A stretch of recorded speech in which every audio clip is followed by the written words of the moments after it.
Welcome to the Slop Farm. Enjoy the video.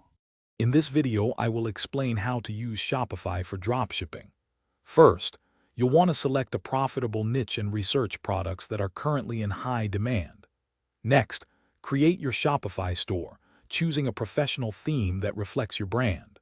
Finally, install essential dropshipping apps from the Shopify App Store to streamline your product sourcing and order management.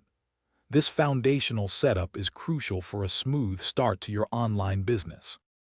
Once your store is set up, the next step is finding reliable suppliers for your products. You'll then import these items into your Shopify store, ensuring each product has compelling descriptions and high-quality images to attract customers. Take time to customize your store's layout, colors, and branding. A professional and trustworthy appearance can significantly impact customer confidence and conversion rates, making your store stand out in a competitive market. With your store and products ready, it's time to focus on marketing.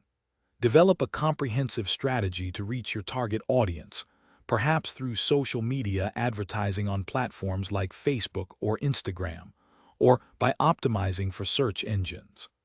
Offering exceptional customer service is also vital. Happy customers are more likely to return and recommend your store, which is invaluable for long-term success and growth. The final stage involves efficient order fulfillment. When a customer places an order, you'll process it quickly with your supplier, who then ships it directly. Continuously monitor your store's performance, analyzing sales data and customer feedback to identify areas for improvement. As your business grows, consider scaling by expanding your product lines or exploring new markets, aiming for sustained success and increased profitability. Thanks for watching. Consider subscribing if we helped you today.